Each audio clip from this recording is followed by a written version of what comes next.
palavra do coração de Deus para os vossos corações. Olá, meus amados irmãos, irmãs, amigos, amigas. Eu quero deixar uma palavra do coração de Deus para o seu coração nesse momento.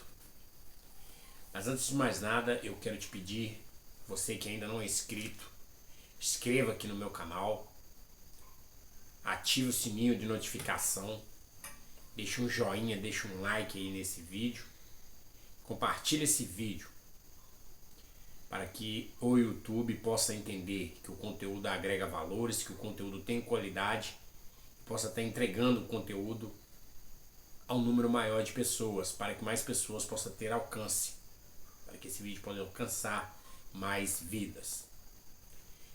E sendo assim, mais pessoas possam ter acesso e assistir e ter uma palavra para o coração dele. Que muitas pessoas nesse momento se encontram precisando de uma palavra de Deus, uma palavra do coração de Deus. Então vamos embora para a palavra de Deus, que ela se encontra em Jó, capítulo 1, versículo 1 ao 12, que diz assim a palavra do Senhor. Antes de mais nada, sabemos que a história de Jó era um homem muito temente a Deus. Sabemos que Jó perdeu tudo que ele tinha. Sabemos que Jó conquistou tudo de volta. Então, por aí já damos para perceber que Deus, ele trabalha com perfeição. Que Deus, aquilo que ele cumpre para a nossa vida, que ele promete para a nossa vida, ele cumpre. Vamos embora para a palavra de Deus. Diz assim a palavra do Senhor. Na terra de Uz morava um homem chamado Jó. Ele era bom e honesto, temia a Deus e procurava não fazer nada que fosse errado. Jó tinha 7 filhos e 3 filhas, e era dono de 7.000 ovelhas, 3.000 camelos, 1.000 bois e 500 jumentas. Tinha também um grande número de escravos. Enfim, Jó era um homem mais rico de todo o Oriente. Os filhos de Jó iam às casas um dos outros e davam banquetes, cada um por sua vez. E as 3 irmãs eram sempre convidadas para esses comes e bebes. Quando terminavam uma rodada de banquetes, Jó se levantava de madrugada e oferecia sacrifício em favor de cada um dos seus filhos para purificá-los. Jó sempre fazia isso porque pensava que um dos filhos poderia ter pecado ofendendo a Deus em pensamento. Chegou o dia em que os servidores celestiais vieram apresentar-se diante de Deus, o Senhor, e no meio deles veio também Satanás. O Senhor perguntou: de onde vem vindo Satanás? Respondeu: estive dando uma volta pela terra, passeando por aqui e por ali. Aí o Senhor disse: você notou o meu servo Jó? No mundo inteiro não há ninguém tão bom e honesto como ele. Ele me teme e procura não fazer nada que seja errado. Satanás respondeu: será que não é por interesse próprio que Jó te teme? Tu não deixas que nenhum mal aconteça a ele, a sua família e a tudo o que ele tem. Abençoas tudo o que Jó faz, e no país inteiro ele é homem que tem mais cabeças de gado. Mas se tirares tudo o que é dele, verás que ele te amaldiçoará sem nenhum respeito. O Senhor disse a Satanás: pois bem, faça o que quiser com tudo o que Jó tem, mas não faça nenhum mal a ele mesmo. Então Satanás saiu da presença do Senhor. Meus amados irmãos, irmãs, veja aqui, nessa passagem bíblica, é a palavra de Deus que está falando, não sou eu. a respeito da vida de Jó. Jó era um homem muito temente. Jó era um homem muito rico. Ali no Oriente, naquela época, Jó era não só muito rico, como também era o mais rico do Oriente naquela época. Podemos comparar hoje, na atualidade, Jó a uma grande estrela da atualidade, a um grande jogador, a um grande artista de cinema, algo desse tipo, que teria um poder aquisitivo muito grande. Então, Satanás resolve fazer um jogo com Deus. E Deus, próprio Deus, chama Satanás, né? Quando vê ali os anjos caídos, ou os anjos vieram para a terra. O próprio Deus chamou Satanás, né?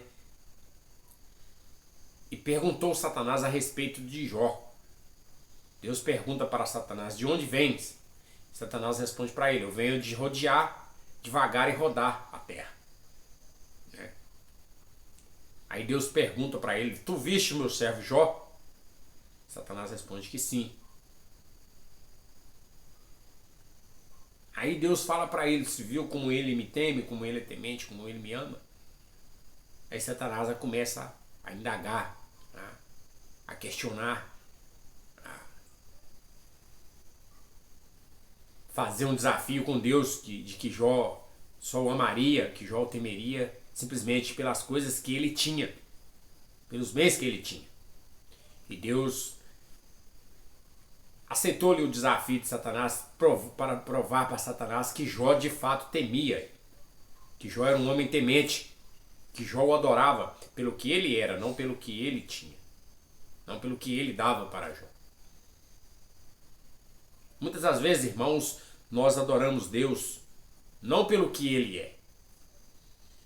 A maioria das vezes, os adoradores adoram a Deus pelo que ele tem.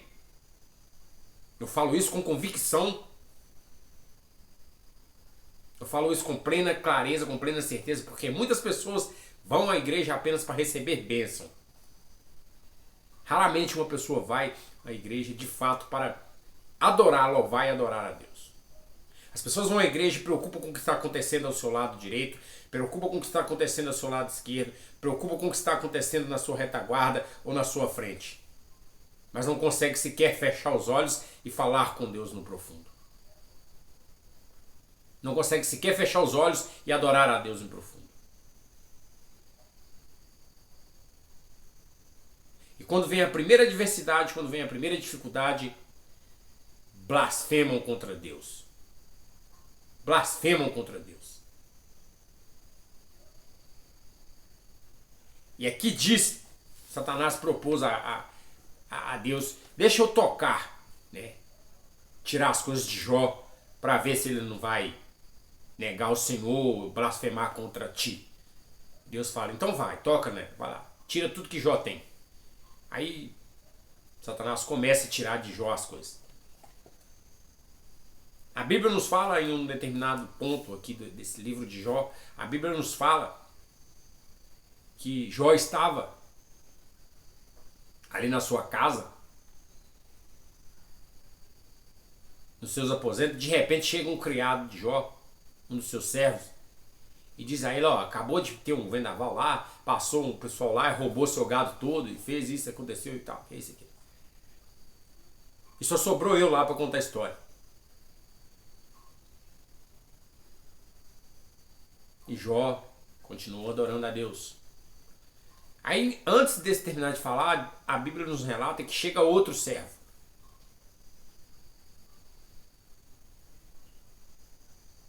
E fala para Jó a mesma coisa. Acabou de perder lá suas novilhas, né? Acabou de levar tudo. A Bíblia nos relata ainda que antes desse terminar, chega outro. E fala a mesma coisa, que acabaram de ter outra grande perda. A Bíblia nos relata que logo em seguida mais outro, logo em seguida mais outro, logo em seguida mais outro, e logo em seguida outro. Jó foi perdendo tudo e não deixou de adorar a Deus, não deixou de amar a Deus, não blasfemou contra Deus. Aí a Bíblia nos fala ainda. Aqui no versículo 13, a Bíblia nos fala: um dia, quando os filhos e as filhas de Jó estavam num banquete, a casa do irmão mais velho chegou à casa de Jó, um dos seus empregados, que disse: nós estávamos arando a terra com os bois e a jumenta e estavam pastando ali perto. De repente, os salbeus nos atacaram e levaram tudo. Eles mataram a espada os empregados e só eu consegui escapar para trazer a notícia. Está aqui a Bíblia falando o que eu acabei de falar. O que eu acabei de falar aqui, a Bíblia está confirmando. A palavra de Deus está confirmando. Continua no verso 16. Enquanto este ainda falava, veio outro empregado e disse: raios caíram do céu e mataram todas as ovelhas e os pastores. Só eu consegui escapar para trazer a notícia. E continua a Bíblia confirmando o que eu acabei de falar. Enquanto este ainda falava, chegou um terceiro que disse: 3 bandos de caldeus nos atacaram e levaram os camelos. Eles mataram a espada os empregados e só eu consegui escapar para trazer a notícia. Mais uma vez está confirmando o que eu acabei de falar. A palavra de Deus está confirmando.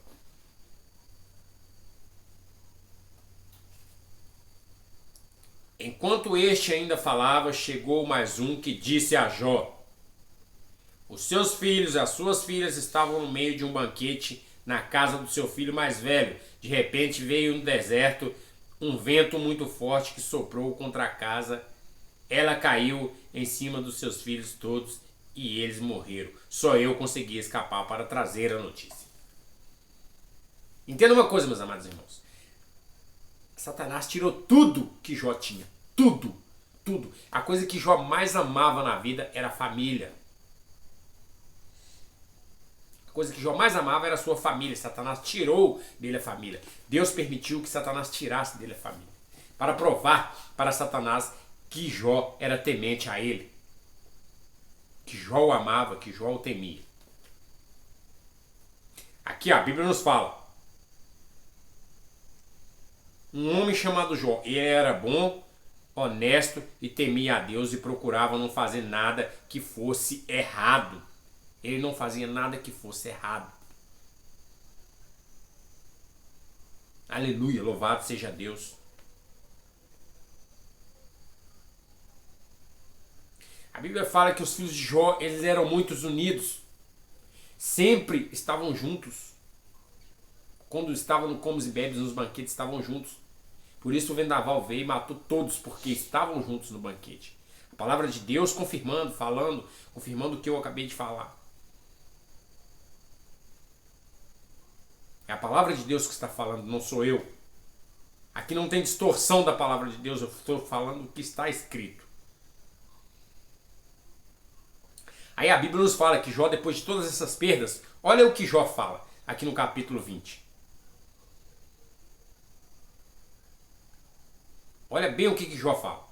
Então Jó se levantou e, em sinal de tristeza, rasgou as suas roupas e rapou a cabeça.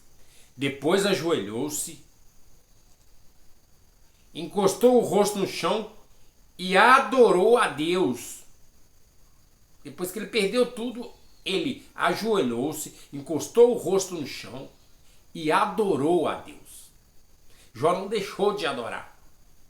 Jó sempre adorou a Deus. Jó não negou a Deus em momento nenhum. Ele não blasfemou contra Deus. Ainda para confirmar, Jó fala as seguintes palavras. Aí disse assim: nasci nu, sem nada, e sem nada vou morrer. O Senhor deu, o Senhor tirou. Louvado seja o nome do Senhor.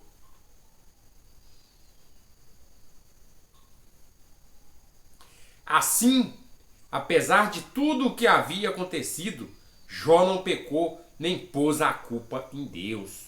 Meus amados irmãos, muitas vezes na nossa vida, como algo dá errado para nós, a primeira coisa que nós fazemos é colocar a culpa em Deus. Eu digo nós, eu refiro nós, eu falo de mim, eu falo de você, eu falo de mim. Por quê? Porque falar do evangelho é tirar espinho da própria carne. É falar de nós mesmos. E é difícil falar de nós mesmos. Na atualidade, os púlpitos estão se transformando em o euxismo, o achismo, o eu, o egocentrismo. Muitas pessoas sobem ao púlpito para se destacar, para se exaltar. Fazem poses, vestem as melhores roupas, fazem as melhores poses, colocam os melhores cintos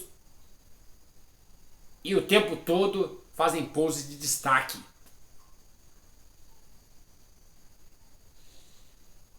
Quando você vai ver, a unção não está. Quando você vai ver, está ali a unção de microfone, como diz o meu adorado pastor, o meu querido pastor, José Aparecido. Às vezes abaixa ali na pessoa a unção de microfone, pose, status. Quer se destacar. E Jó não era assim. Jó era um homem temente, um homem humilde, um homem simples. Na atualidade, as igrejas estão deixando de ser primitiva. Estão pregando o destaque, ao invés de pregar o evangelho. Em um determinado ponto, meus amados irmãos, lá em Jó 42, vocês vão ver o que está escrito lá em Jó 42. Que em um determinado ponto, chegou a ponto dos amigos de Jó, não só os amigos de Jó, como a mulher de Jó,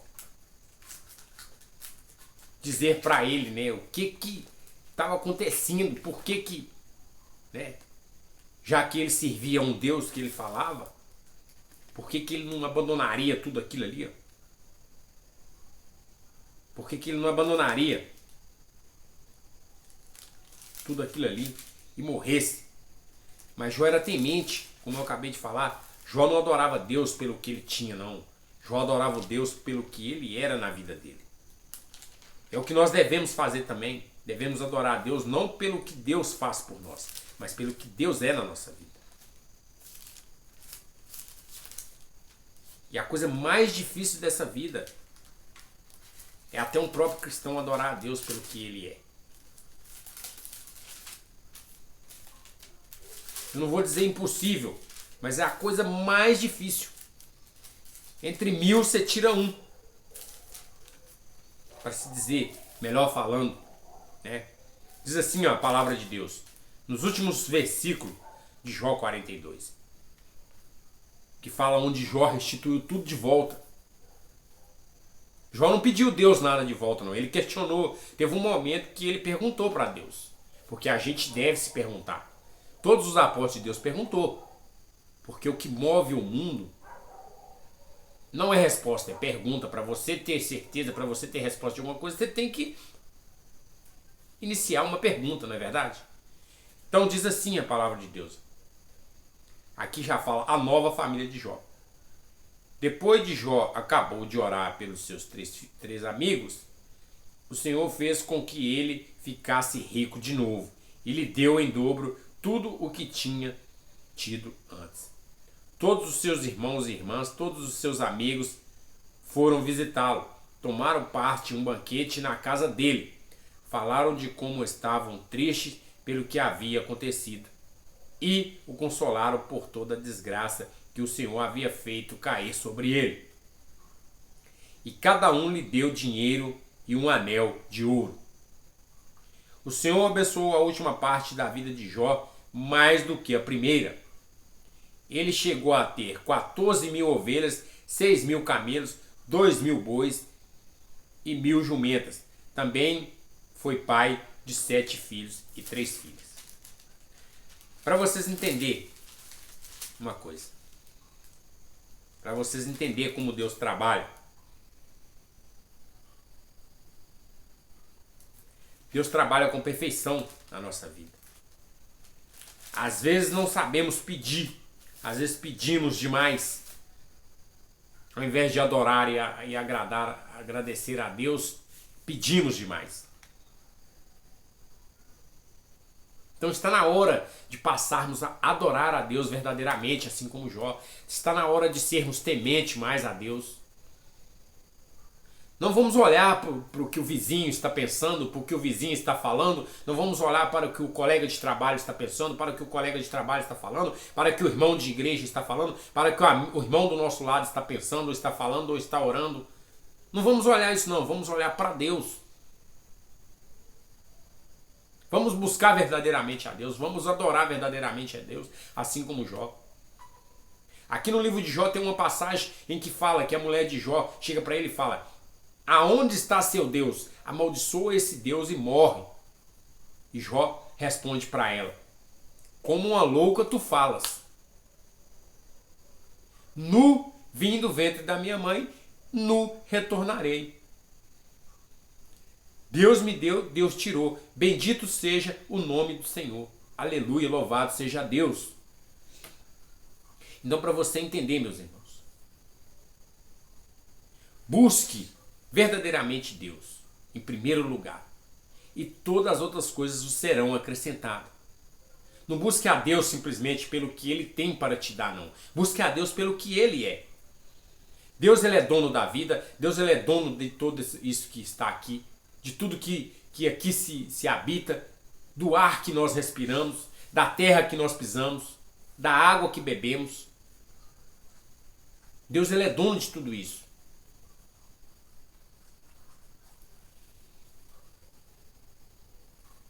Um determinado tempo o meu pastor me disse que Deus, ele até a passagem de Jonas, né? Um grande peixe engoliu Jonas, lá nas profundezas do oceano. Eu estou citando isso aqui para vocês terem noção da grandeza de Deus. Aí ele chegou para mim e me fez uma pergunta: qual o tamanho de Deus para você? Eu não consegui responder ele. Para ser sincero, eu não consegui responder. Ele chegou e disse: imagine você que toda a água do oceano Deus carrega na concha da palma da sua mão. Imagine você que todos os animais ali do fundo do oceano caberia na palma, na concha da mão de Deus. Aí você imagine o tamanho desse Deus. Se tudo isso caberia na concha da mão dele, imagine o tamanho desse Deus. O meu pastor falou isso para mim um dia e eu guardo isso sempre comigo. Então, não importa o tamanho do seu problema, não importa as perdas que você tem na vida, não importa o que vão falar de você, não importa o que pensam de você, não importa o que tentam fazer com você no seu trabalho, não importa o que tentam fazer com você no seu ministério, não importa. Deus é Deus de grandeza na sua vida. Deus é o Deus que restituiu a vida de Jó. Assim como restituiu a vida de Jó, Ele é o mesmo Deus na sua vida. O mesmo Deus que deu para Jó na segunda glória da vida de Jó, restituiu tudo em dobro e ainda deu para ele do mesmo jeito que ele tinha a família, 7 filhos e 3 filhas. É o mesmo Deus que faz tudo por você e fará tudo por você. Mas entregue sua vida verdadeiramente a Ele. Buscai primeiro o reino de Deus e todas as outras coisas vos serão acrescentadas. Aleluia, louvado seja Deus. Pega essa palavra para o seu coração. Louvado seja Deus. Que Deus abençoe poderosamente sua vida. Que Deus abençoe o seu ministério. Que Deus abençoe o seu casamento. Deus abençoe sua família. Meus amados irmãos, inscreva no canal. Assista todos os vídeos até o final. Porque Deus pode falar com você através desse vídeo. Assista o vídeo até o final. Se inscreva no canal, você que ainda não é inscrito. Ative o sininho de notificação. Compartilhe o vídeo. E deixa aquele likezão aí. Deus abençoe poderosamente a sua vida. Eu quero fazer um minutinho de oração para que Deus abençoe a sua vida nesse momento. Senhor, meu Deus e meu Pai, grandioso e eterno Pai, nós colocamos a nossa vida em suas mãos, Pai. Eu coloco, meu Pai, a vida dessa pessoa que está assistindo esse vídeo nesse momento em suas mãos, para que o Senhor venha trabalhar naquilo que ele precisa, para que o Senhor venha entregar a ele aquilo que ele busca. Mas te peço também, Senhor, que ele venha te buscar verdadeiramente em primeiro lugar. Que ele busque a sua face. Porque as outras coisas serão acrescentadas automaticamente às nossas vidas. Pai amado, Pai querido, eu coloco a vida do meu pastor em suas mãos, o ministério dele em suas mãos, eu coloco o meu ministério em suas mãos, eu coloco a minha família em suas mãos, para que o Senhor venha abençoar, para que o Senhor venha proteger, para que o Senhor venha conduzir as nossas vidas pelo seu caminho. Te peço, Pai amado e Pai querido, não retire de mim a presença do Espírito Santo. E me capacite cada dia mais para louvar e glorificar o teu santo nome. Louvado seja Deus. Amém. Deus abençoe sua vida, meu amigo, minha amiga, meu irmão. Deus abençoe.